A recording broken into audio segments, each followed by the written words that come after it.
Bienvenue pour ce nouvel épisode. Donc, dans cet épisode-là, on va voir le fonctionnement des pompes péristatiques pour le pH+ et le pH-.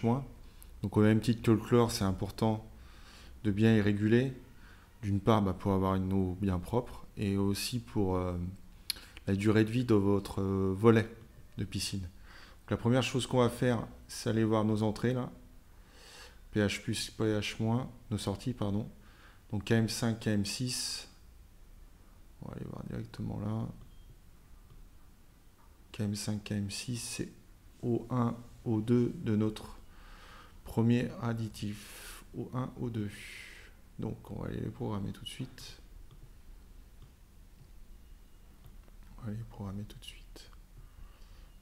O1, O2. Donc O1, affichage, ma fonction.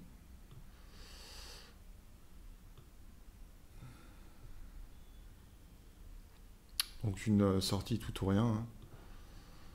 Là, c'est notre pH+. Pompe pH+. Ok. Et pour la O2,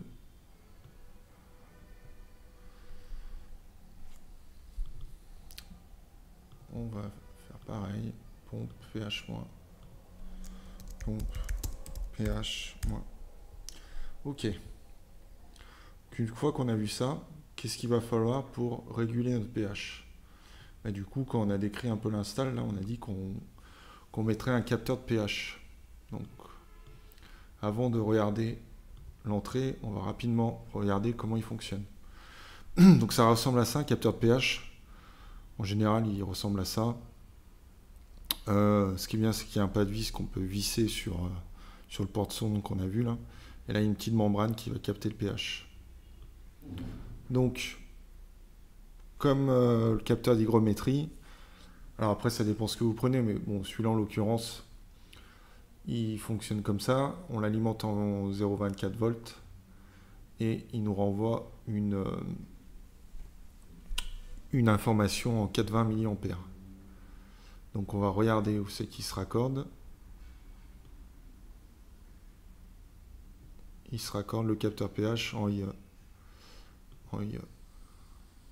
Donc là, on va prendre une entrée en milliampères. 420. Qu'est-ce qu'on a dit? Du coup, la plage de fonctionnement de 0 à 14. Donc nous, on veut mettre un chiffre après la virgule. Donc on va mettre 140. Ok. Commentaire. Là, on va mettre water. Là, capteur pH. Ok. Bon, c'est bien maintenant qu'on a ça. Qu'est-ce qu'on va... comment on va programmer notre pH? Enfin, comment on va faire pour que l'automate il sache quand faire marcher les pompes à pH et combien de temps? On va prendre un bloc qu'on appelle multi-compare. Voilà. Donc, ce bloc multi-compare, comment il fonctionne? Il a deux entrées là. Une entrée valeur, donc ça va être la valeur de notre sonde. Voilà, tout simplement.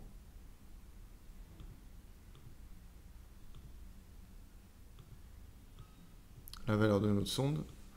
Ensuite, qu'est-ce qu'on a? On a une entrée de validation. Donc, cette entrée de validation, en fait, ce qu'on va faire, nous, c'est qu'on va mettre une horloge. On va mettre une horloge là. Pourquoi? Parce qu'on va lui dire à telle heure. Donc, ce qu'on va faire, c'est que on va lui dire on va pas y faire en même temps que le chlore, mais on va y faire bien après, comme ça le chlore il a le temps de reposer un peu. Comme ça, on a une vraie valeur de pH pour notre sonde. Donc nouveau, marche à 4 heures. Donc là, je vais faire effacer. Et on va mettre un nouveau à 4 heures, 1. Arrêt. Donc là, c'est bon. Donc qu'est-ce qu'il va faire ce bloc? Ce bloc à 4 heures, là, cette entrée, elle va se valider. Et ici, on va lui donner une consigne. C'est pour ça qu'on appelle ça un multi-compare. On va déjà aller voir rapidement ce qu'il faut savoir sur le chlore. Donc l'eau est acide si le pH se situe entre 0 et 6. L'eau est basique si le pH se situe entre 0 et 14. Aux alentours le pH de 7, le pH est neutre. Donc ce qu'il faudrait dans l'idéal, c'est que toujours que ce soit à 7. Mais en gros, s'il est entre 7 et 8, c'est bien. C'est ce qu'il faut. Il ne faut pas qu'il soit en dessous de 7, parce que c'est là que l'eau est acide et du coup que ça comment dire, ça risque de détériorer le volet. Donc on va commencer avec le traitement du pH-. Donc on nous dit il ne faut pas que ça soit supérieur à 8. Donc ici on va lui dire 81, 8,1 en fait. Comme ici on sort avec une valeur sans virgule. Donc 81. Donc lui qu'est-ce qu'il va faire? À 4 heures, on va l'enclencher. Et lui, il va prendre une valeur ici, là. Par exemple, 83. 83, c'est plus que 81, on est d'accord. Et vous voyez, là, sur les sorties, là, j'ai valeur n plus 1, valeur n plus 2, valeur n plus 3. Et bien lui, la valeur n plus 3, 80 plus 3, ça fait 84. Donc il y a 84, il va sortir, il va s'enclencher en vrai. Donc, pour matérialiser tout ça, qu'est-ce qu'il va faire? Qu'on enclenche notre pompe. On va faire les 3 premiers. Comme ça, on fera un essai. Et après, je ferai les autres en coupant la vidéo pour pas que ce soit trop long. Donc, impulsion sur front. Là, on va mettre 2 arrêts à marche. Donc, ici, on met le premier. Là, 81, c'est la valeur. S'il est à 81, ben c'est celui-là qui va s'enclencher. Ensuite, on va mettre une horloge. C'est pas ça. On va mettre un timer, pardon. Ici, ce qu'on met d'habitude. Voilà, tout simplement. On va mettre les 3. Voilà.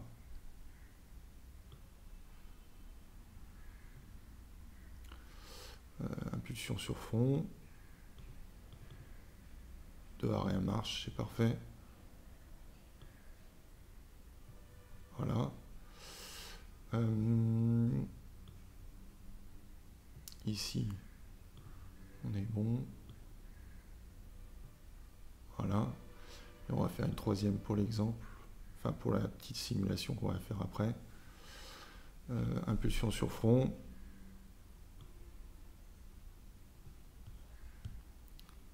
Et la dernière ici. Ok.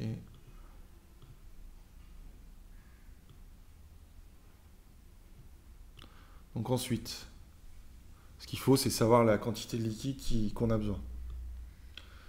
Donc, là j'ai pris un traitement au chlore de pH classique. Donc verser 0,1 litre de pH liquide pour 10 mètres cubes d'eau. Donc on a dit que notre piscine, elle faisait 40 mètres cubes. Donc ça nous fait 400 millilitres. Pour baisser de 0,2 unités. Et nous, on a 8,1, on veut descendre à 7. Ça nous fait 11 unités. 11 unités divisé par 2, ça fait 5,5. Donc 5,5, ça nous fait 2200 millilitres. Et nous, on sait que notre pompe, elle débite à 800 millilitres. par heure. Donc, si on fait le calcul, ça nous fait 2h45.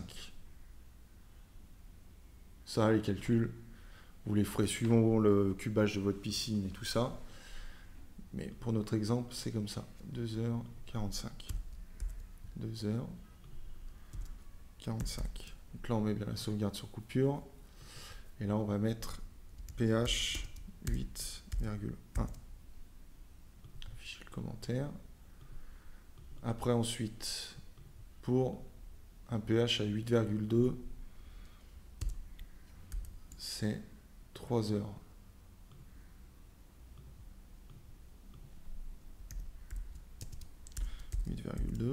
Ok. Et ensuite, pour un pH à 8,3, c'est 3h15. 3h15. Donc, pH 8,3.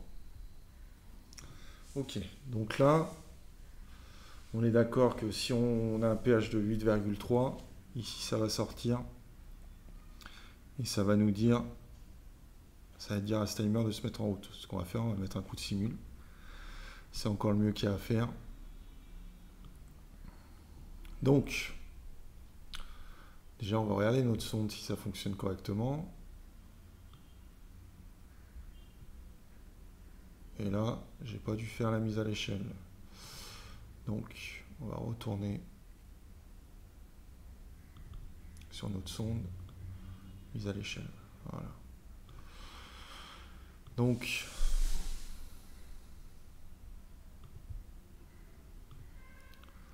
ici, voilà, 0,140. On va essayer de mettre ça à 81, 82 ou 83. 82. Allez, c'est parfait. Donc, maintenant, on prend notre horloge de simul. Par contre, là, maintenant, on a tous les événements à faire sauter, donc ça va prendre un petit moment. Donc, 81 ici, là. 81, normalement, c'est la première sortie qui va sortir.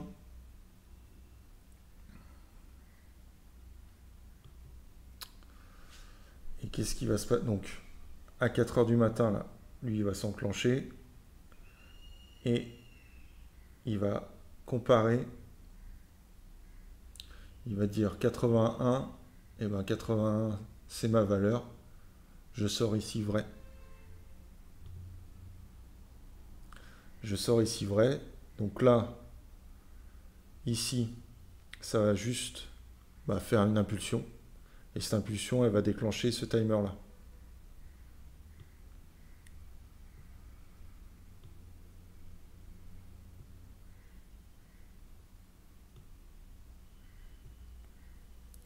Elle va déclencher ce timer-là. On va voir ça. Si j'accélère pas le truc, forcément, ça va pas le faire. En plus, là, vous voyez, plus vous en mettez, plus ça rame. Enfin, plus ça rame. C'est pas vraiment que ça rame, parce que... Mais là, vous avez une barre, là. Cette barre, là, c'est la capacité mémoire de votre automate. Ça vous permet de savoir. Parce qu'il y a des blocs qui prennent beaucoup de place. Donc 3h59.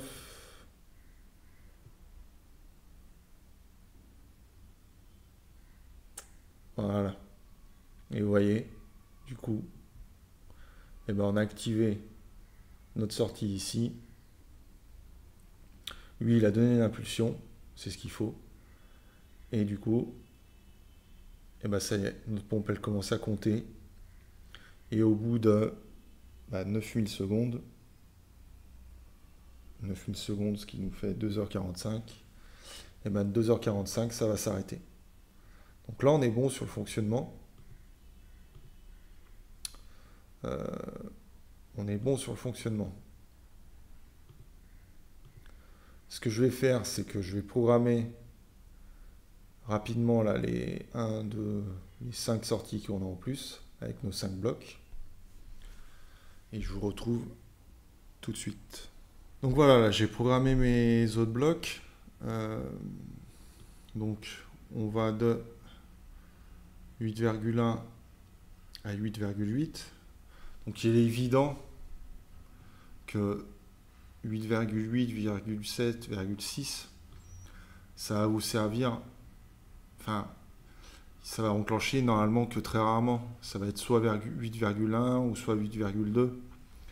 Parce que votre piscine, quand elle va à part au début, quand vous allez mettre en eau, c'est possible que ça soit là. Mais sinon, à partir du moment où votre automate il fonctionne et qui traite régulièrement, ça sera plus dans les 2 premiers. Mais bon, ça coûte rien, comment les entrées de le faire.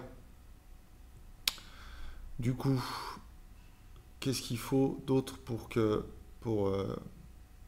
activer notre pompe là? Eh ben, on va prendre des blocs logiques ou à 4 branches parce qu'on est obligé de faire 2 fois 4 parce que ce sera soit ça, soit 8,2, soit 8,3,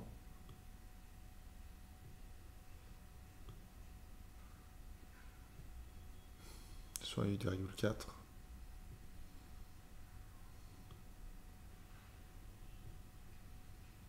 Alors on rajoute un autre bloc, parce qu'il n'y a pas de bloc 8, donc on en met 2 de 4. Et on remet rajoute après un bloc, je vais vous faire voir.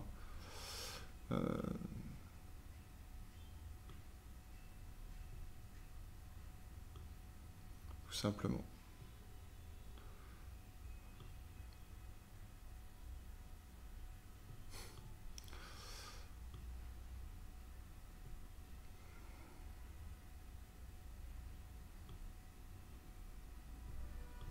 On va y arriver. Voilà. Mise au propre, on verra après. Là, on prend un bloc ou à 2 branches, à 2 entrées, pardon. Et voilà, là on a notre consigne de fait. Mais par contre, il va nous falloir d'autres choses pour qu'on active la pompe. J'ai rapproché les entrées là. Bah, comme d'habitude, le disjoncteur de pompe filtration, l'interraclé de la piscine et évidemment la consigne de filtration.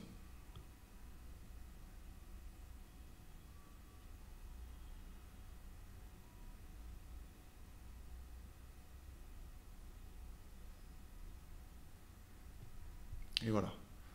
Et là, une fois qu'on a fait ça, bah, c'est bon, notre pompe de pH-, elle peut être raccordée. Ça, on va le redescendre. Sans je ferai une mise au propre après. Celui-là, on va le redescendre aussi parce que forcément, on sera bien plus bas. Là, on va agrandir parce que je crois qu'il y a besoin de place. Ouais. Il y a besoin de place. Donc,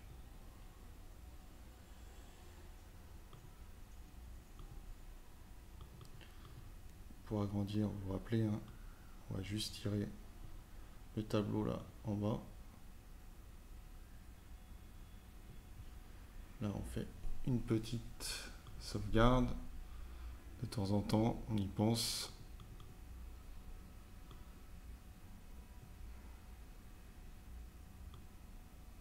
Ici et ici.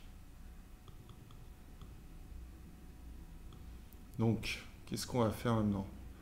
Ben, pour la pompe de pH+, on va faire tout simplement la même chose, sauf qu'on va partir de 6,9. Vous vous rappelez qu'on a vu qu'il ne faut pas que ça soit en dessous de 7, surtout pas. Pour le comment dire, pour le volet, ça fait une eau acide, et du coup, je sais pas ce que je fais là, et du coup ça crée de la corrosion. On reprend un bloc multi-compare, on va chercher notre sonde ici.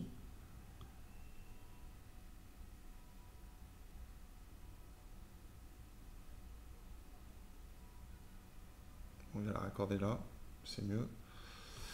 C'est mieux, c'est mieux.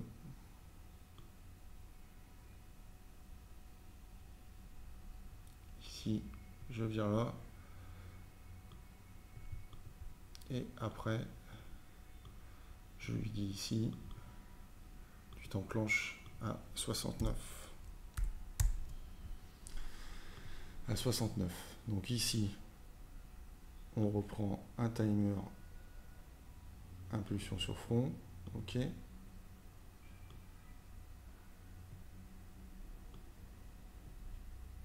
Ensuite, on reprend un timer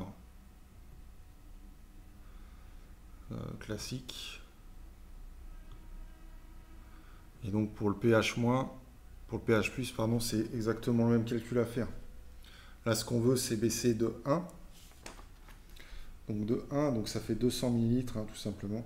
Vu que 400, ça fait 2. Donc 200 ml, ça nous fait un quart d'heure à faire fonctionner la pompe. Un quart d'heure.